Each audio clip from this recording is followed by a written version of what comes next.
بسم اللہ الرحمن الرحیم۔ السلام علیکم اسٹوڈینٹس، آج ہم گریڈ 7 کے سبق نمبر 4 کی طرف بڑھتے ہیں۔ اسٹوڈینٹس، آج ہم ایک خاص عبادت کے بارے میں پڑھیں گے۔ ہمارے آج کے سبق کا عنوان ہے تقوی۔ تقوی کسے کہا جاتا ہے؟ تقوی کے بارے میں آپ نے نچلی کلاسوں کے اندر بھی پڑھا ہوگا۔ تقوی ایک عربی زبان کا لفظ ہے اور اس کا مطلب ہوتا ہے ڈرنا، بچنا یا پرہیز کرنا۔ یعنی کہ تقوی دل کی ایک خاص کیفیت ہوتی ہے جس میں انسان اللہ تعالیٰ کے حکم کے مطابق نیک اعمال سے رغبت رکھتا ہے اور برے کاموں سے نفرت کرتا ہے، اور پھر یہی تقوی انسان کے کردار کو سنوارتا ہے اور بھلائی کا ذریعہ بھی بنتا ہے۔ اب تقوی اختیار کرنے والے کو کیا کہتے ہیں؟ متقی کہتے ہیں۔ بچوں، تقوی دراصل ایک عبادت ہے اور یہ اسلامی عبادات میں شامل ہے۔ اب اسلامی عبادات کون سی ہیں؟ اسلامی عبادات 3 قسم کی ہوتی ہیں۔ ایک ہوتی ہے مالی عبادت، ایک جسمانی عبادت اور ایک قلبی عبادت۔ مالی عبادت میں مال کے ذریعے جیسے زکوٰۃ وغیرہ خیرات صدقات کیے جاتے ہیں۔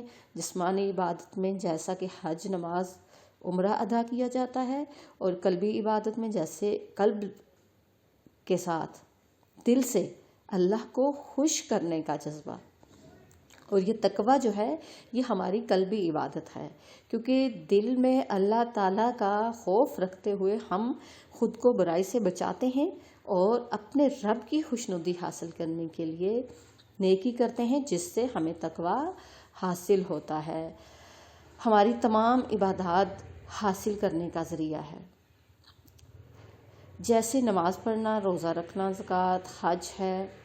ان تمام مقاصد میں ہمارے اندر تقوی پیدا ہوتا ہے۔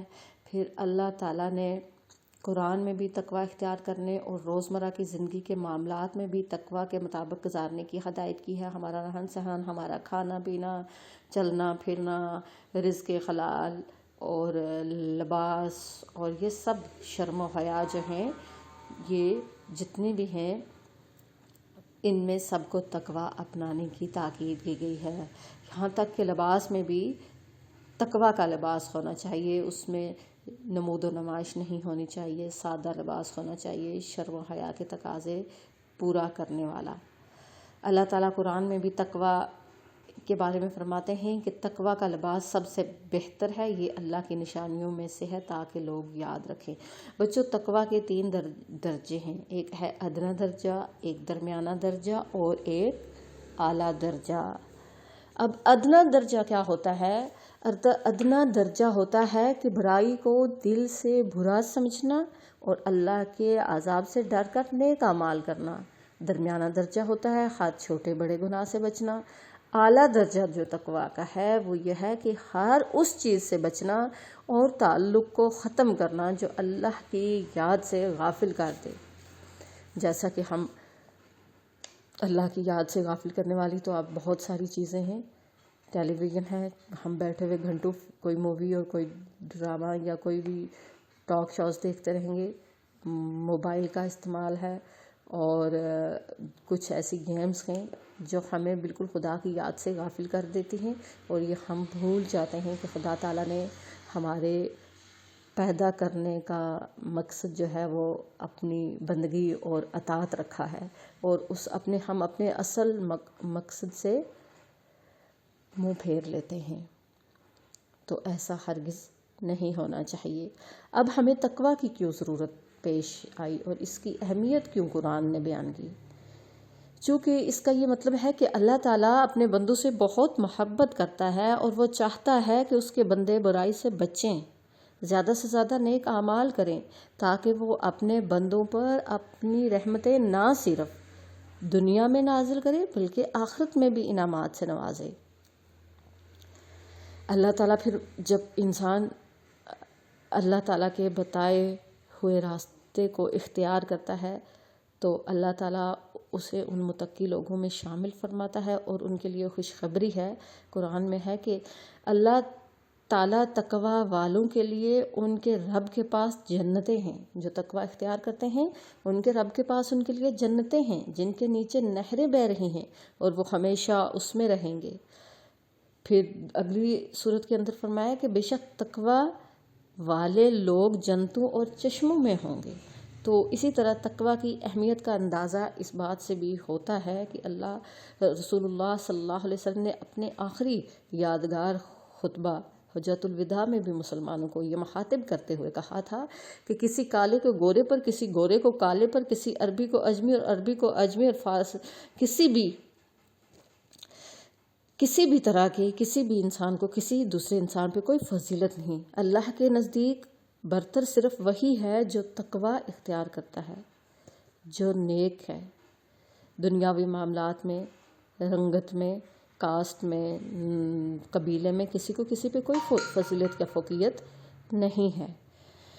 اب بچوں، جب ہم تقوی اختیار کریں گے تو تقوی اختیار کرتے ہوئے آپ کو اس کے کیا فوائد اس سے آپ کو حاصل ہوں گے؟